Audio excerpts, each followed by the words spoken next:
자, 오늘은 시편 5편의 이 마지막 구절들을 살펴보겠습니다. 자, 오늘 본문인 시편 5편의 8절부터 이 다윗은 그의 원수들에 대해서 좀 더 훨씬 더 구체적인 기도를 드리고 있습니다. 자, 먼저 8절을 보게 되면 다윗이 그의 원수들을 상대할 때에 어떻게 행했는지를 볼 수 있습니다. 자, 다윗은 그를 치고자 하는 원수들의 행동을 악하게 받은 것이 아니라 오히려 선하게 활용했습니다. 자, 그는 원수들의 악에 대해서 악에 대해서 악으로 대항함으로써 죄를 짓지 않았고 오히려 더욱더 의로운 길로 행했습니다. 그리고 하나님께 의지하면서 그를 오직 의로 인도해달라고 간구하고 있습니다.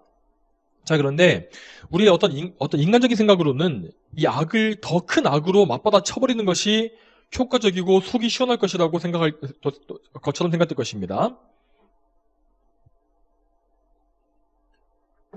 그러나 이렇게 악을 악으로 갚는 사람은 이 원수들과 함께 망하고 마는 것입니다.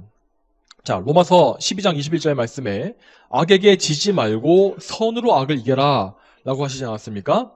자, 여러분, 이처럼 우리는 하나님의 말씀대로 선을 행함으로써 악을 이겨야 하는 것입니다. 자, 그럼 여러분, 선이란 무엇이겠습니까? 자, 선이란 것은 다른 것이 아니라 하나님을 사랑하고 그분의 계명을 따르는 것입니다. 자, 여러분, 원수들이 우리에게 어떤 복잡하고 어려운 일들로 많은 혼란을 줄 때에 우리는 그들의 많은 계략에 일일이 다 대응해 줄 필요가 없습니다.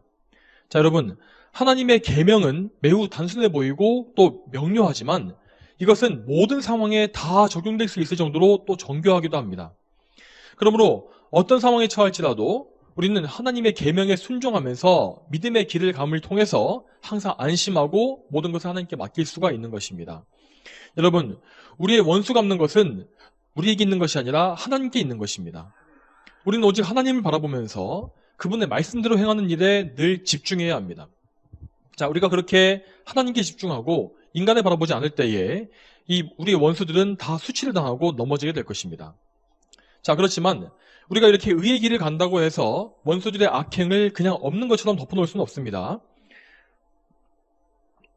자, 물론 우리는 그들에게 휘말려서는 안 됩니다. 하지만 그들의 악한 행동에 대해서는 낱낱이 다 하나님께 분명히 말씀드릴 수 있어야 합니다. 자, 다윗은 오늘 9절 말씀에서 악인들의 이 행동을 하나하나 기도로 소상히 하나님께 아뢰는 것을 볼 수 있습니다. 자, 무엇이라 했습니까? 9절 말씀에 그들의 입에는 신실함이 없고 그들 속에는 파멸이 있으며 목구멍은 열린 무덤이고 혀는 아첨을 합니다 라고 합니다. 자, 이 말씀과 같이 다윗의 원수들은 그 속에 온갖 악한 것들이 가득했기 때문에 계속해서 악한 것을 내뿜었습니다.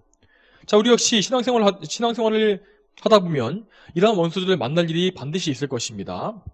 자, 사실 이 세상의 모든 죄인들은 다 누구나 이렇게 악한 본성을 다 가지고 있기 때문에 우리는 항상 이 세상에서 이 원수를 만날 것에 대해서 경계태세를 유지해야 합니다. 자, 이어서 10절 말씀에 하나님 그들에게 죄 있다 하시고 그들이 자기의 꾀에 빠지게 하시며 그들의 죄가 많으니 쫓아내소서 이는 그들이 주께 반역했기 때문입니다 라고 했습니다. 자, 여러분, 이 10절의 말씀은 분명히 악인들을 정죄하고 어떤 그들에 대한 심판과 저주를 선포하는 말씀입니다. 자, 이렇게 10절과 같은 이런 말씀을 이해하기 위해서 중요한 것은 여기에서 언급하고 있는 원수, 그러니까 정죄하는 원수가 우리의 어떤 개인적인 원수를 말하는 것이 아니라는 사실입니다.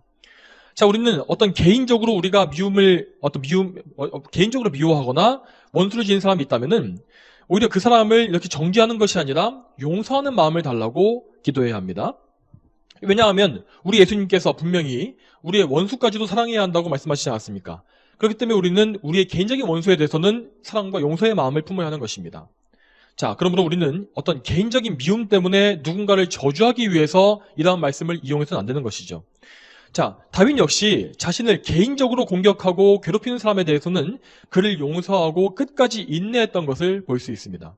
자, 대표적인 예로 사울 왕의 경우에 다윗은 사울이 얼마나 다윗을 악독하게 대적했습니까? 하지만 다윗은 사울을 죽일 수 있을 만한 모든 정당한 이유와 기회를 가지고 있었음에도 불구하고 그를 계속해서 살려주었고 그에 대한 개인적인 미움을 이기기 위해서 항상 힘을 썼습니다. 자, 결국에 사울은 이 자기의 죄 때문에 하나님의 손에 의해서 심판을 받았고, 다윗은 이 사울과의 원수 관계 속에서도 끝까지 죄를 지지 않을 수 있었죠. 자, 그러니까 10절에서 다윗이 말하고 있는 이 정죄하는 원수는 자기의 개인의 원수가 아니라 하나님의 원수인 것입니다. 하나님을 경외하지 않고 하나님을 멸시하며 하나님을 섬기는 일을 회방하는 하나님의 원수, 복음의 원수들을 가리키는 것입니다. 다윗은 이때 선지자로서 이 왕과 또한 선지자의 그 직분으로서 이 하나님의 원수들에 대해서 심판의 예언을 여기서 선포한 것입니다. 자, 그러므로 이 예언의 말씀은 시대를 막론하고 하나님을 대적하는 모든 원수들에게 반드시 이루어질 말씀임을 우리는 알고 있어야 합니다. 여러분, 그렇기 때문에 우리는 이 말씀에 의지해서 이 세상과 악인들을 두려워할 필요가 전혀 없습니다. 자, 당장 교회가 저 원수들, 이 복음의 원수들 앞에서 무력한 것처럼 보일지라도 우리는 오직 하나님만을 두려워하면서 끝까지 믿음을 지켜가야 합니다. 원수를 두려워하지 말고 우리를 치는 원수를 무서워하는 것이 아니라 오직 우리를 항상 지켜주시는 하나님만 바라보고 그분만 두려워하는 것입니다. 자, 교회를 미워하는 대적들이 제 아무리 강성할지라도 그들은 결국에는 이 말씀처럼 자기 꾀에 빠질 것이고 하나님 앞에 쫓겨날 것입니다. 왜냐하면 하나님께서는 반역자들을 공의롭게 처리하시는 왕이시기 때문입니다.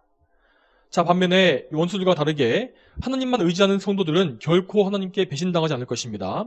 자, 11절과 12절 말씀을 보겠습니다. 11절과 12절 말씀에 이렇게 나와 있죠.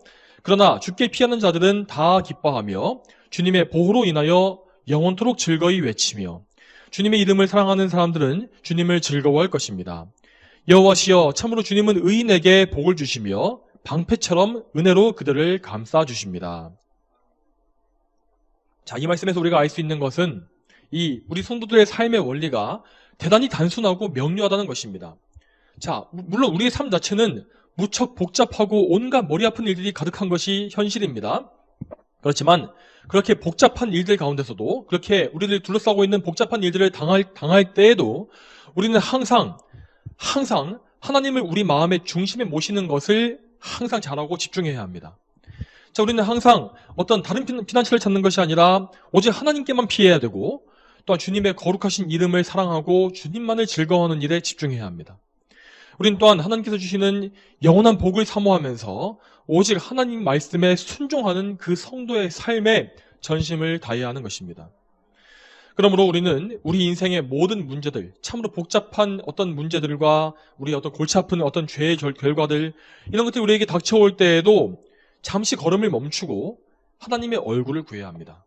자, 제가 이런 상황 속에서도 하나님의 영광을 위해 살게 해주시고 언제나 하나님께서 기뻐하시는 길로만 가게 해주십시오. 그리고 언제나 하나님의 완전하신 보호하심 안에서 저를 가두어 주십시오. 이러한 기도를 하나님께 올려야 하는 것입니다. 이렇게 우리가 항상 우리 마음을 하나님께 바치며 하나님께만 의지하기를 힘쓸 때에 하나님은 우리보다 더 앞서 가시면서 모든 길을 다 준비해 주시고 열어 주실 것입니다. 우리가 일일이 신경 쓰지 못하는 부분까지도 하나님은 미리 아셔서 그것들을 놀랍게 우리에게 해결해 주실 것입니다. 그리고 하나님은 우리 자신에게도 새로운 힘과 능력 그리고 지혜를 주셔서 모든 것에 믿음으로써 승리할 수 있도록 인도해 주실 것입니다.